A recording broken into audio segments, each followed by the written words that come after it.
Dieu est satisfait dans le Christ Jésus. Et sa satisfaction s'étend à tous ceux qui sont en Christ. Tout ce qui ne peut pas être glorifié doit être enterré. Cela doit être mis hors de la vue de Dieu. C'est une loi établie une fois pour toutes.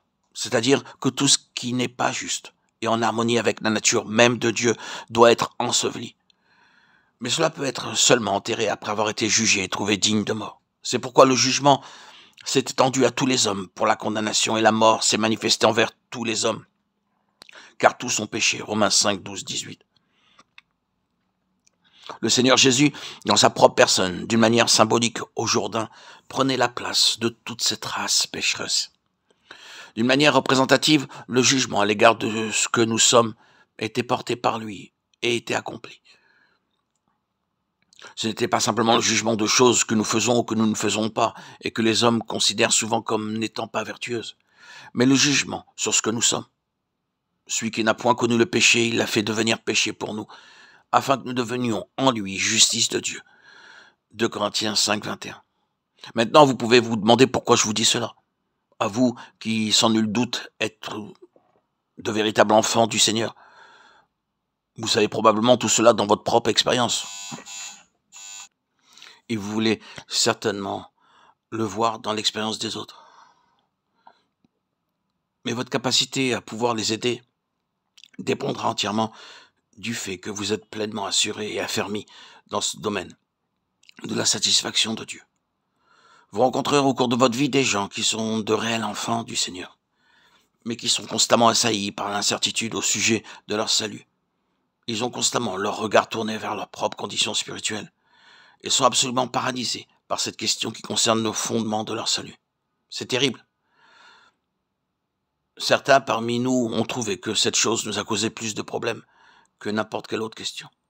L'assaut satanique vise la foi des enfants de Dieu en utilisant très souvent certains problèmes nerveux ou physiques, ou par bien d'autres manières, essayant de briser cette assurance absolue. S'il y parvient, l'ennemi a une prise pour détruire le témoignage, paralyser le service et mettre la gloire de côté. Quand vous avez ce genre de choses, vous ne trouvez aucune gloire.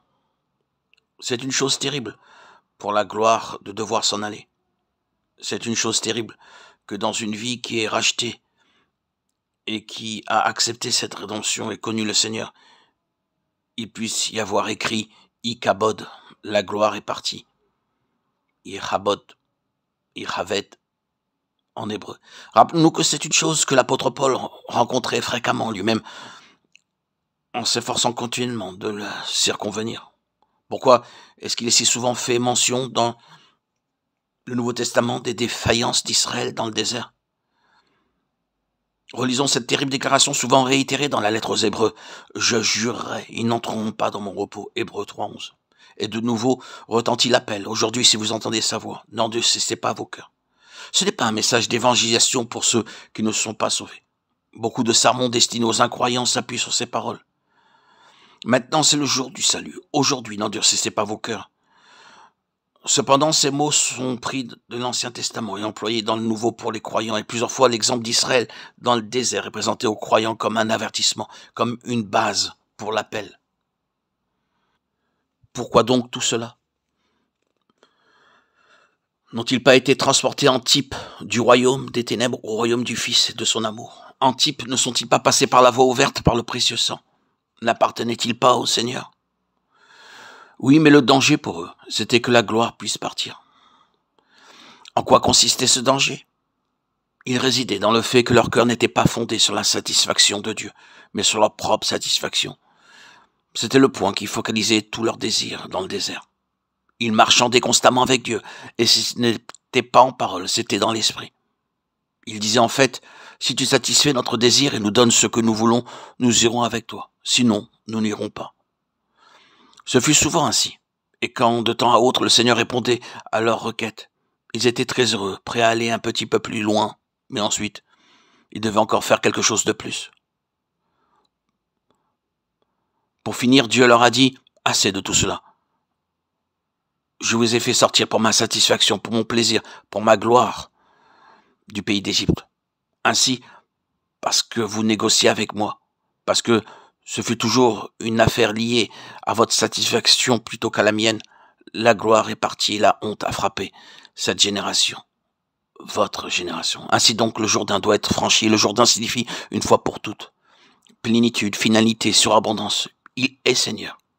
Nous estimons que si un seul est mort pour tous donc sont morts, et qu'il est mort pour tous, afin que ceux qui vivent ne vivent plus pour eux-mêmes, mais pour celui qui est mort et ressuscité pour eux. 2 Corinthiens 5, 14, 15.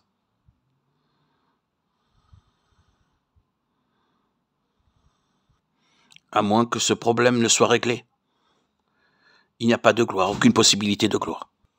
La satisfaction de Dieu doit être saisie par la foi, et la gloire exige que nous reconnaissions, non seulement qu'en Christ, notre être injuste fut enseveli, mais qu'il a enseveli aussi toute possibilité qu'en nous-mêmes, il y ait un jour quelque chose de juste. Si vous êtes prêt à laisser enterrer votre pauvre moi, malheureux et misérable, malheureusement, vous n'êtes pas toujours prêt à saisir et à enterrer la capacité supposée de votre être à vouloir se justifier. Vous tournez encore et toujours autour de ce misérable cadavre, espérant qu'il produise une certaine vie. La seule chose à faire, c'est de le mettre là où Dieu l'a mis, de l'enterrer. Renoncez à votre moi grossier. Renoncez à votre ego qui aspire toujours aux choses mondaines pour pouvoir vivre l'évangile de la gloire du Dieu satisfait.